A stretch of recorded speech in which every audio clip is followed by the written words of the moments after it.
What's up, everybody? Welcome back to class. All right, this week has been not really any unit, but I guess if I was going to call this week, give it a unit name, I'd say it's kind of a self-help type unit and a positivity one. We've hit, and you should be wrapping up this week the 3 random acts of kindness assignment. Yesterday, we talked a little bit about karma, that whole concept. Today, I want to share one other thing with you that I think might be helpful to a lot of you, especially in these crazy times.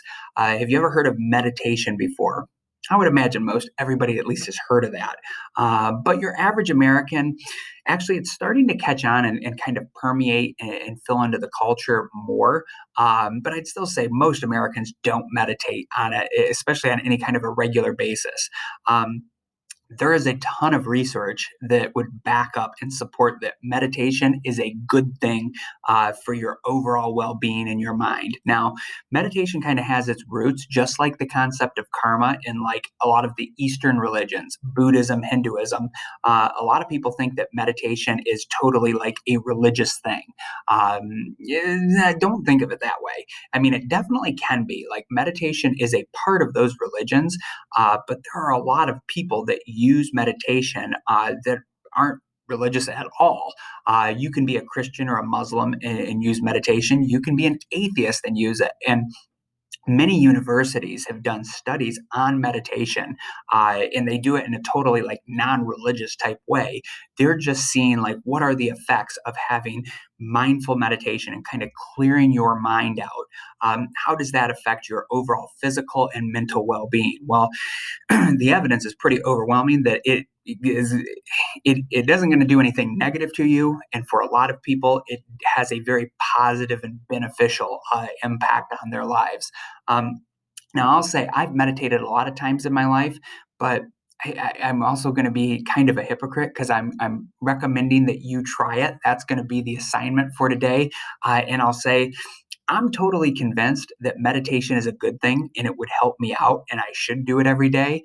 But I'll be honest with you, I don't do it every day. In fact, I very rarely do it. If you're like me at all, your mind races and wanders and always wants to bounce from one topic to the other and what's coming up next and what am I doing tomorrow and what do I got to get done and blah, blah, blah. And man, my mind is just like a motorboat sometimes. It just doesn't stop. And that's your mind's natural state. Your mind, your brain is designed to think and figure out problems and worry about things. I love to do that. I wallow in my worry and all of my problems and my thinking. So the whole point of meditation is not for it necessarily to be like a religious or spiritual thing, although it can be for some people if you want it to. But how I'm dishing it out to you in this class is meditation. I want everybody to try a 5 minute one, and I'm going to attach a few different videos here where you just clear your mind for 5 minutes at least. Just focus on your breathing. Just let your mind calm down. It's hard to do. If you've never tried it before, let me say, when you sit there and you turn on a video and you have a quiet room and you're sitting up and just kind of spacing out and letting your mind go peaceful, immediately you're going to have thoughts pop into your head. You're going to think about, oh, I'm supposed to meet this friend. Oh, I got to text my mom back. Man, I got that assignment that's due tomorrow. Random thoughts are going to start popping into your head. The most important thing when you're trying this guided meditation, don't get angry at yourself when thoughts pop into your head. It's gonna happen, especially if you're a newbie and a beginner at this. Uh, don't get angry or mad or frustrated with yourself. But every time a thought pops into your head, you just have to think, I'm thinking, go back to just focusing on my breath. It helps if you have kind of a focal point for your mind too, which for the videos I'm providing to you and my instruction to you, like my advice on how to do it, you want to just focus on your breath. There's 10 million different videos out there that do guided meditations. You can go find anyone you want. I don't care. Go pick one that works for you.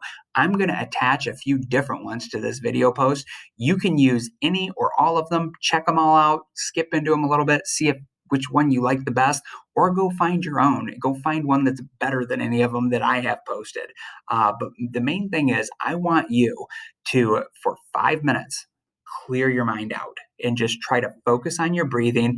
And if you need a guided meditation, little like YouTube video or something to help you with that, by all means use it. If you think you could do it better by yourself and with the instruction I've just given you, if you can just go find a quiet place, go to your room or a quiet spot in your house or wherever you might be, and just sit there and just focus on your breath and kind of essentially you're letting your mind just space out and just clear out for a few minutes. That's what I want you to do. And what I've seen in research is that people that do meditation for 5 to 10 minutes a day for 10 days straight will see a positive impact in their life.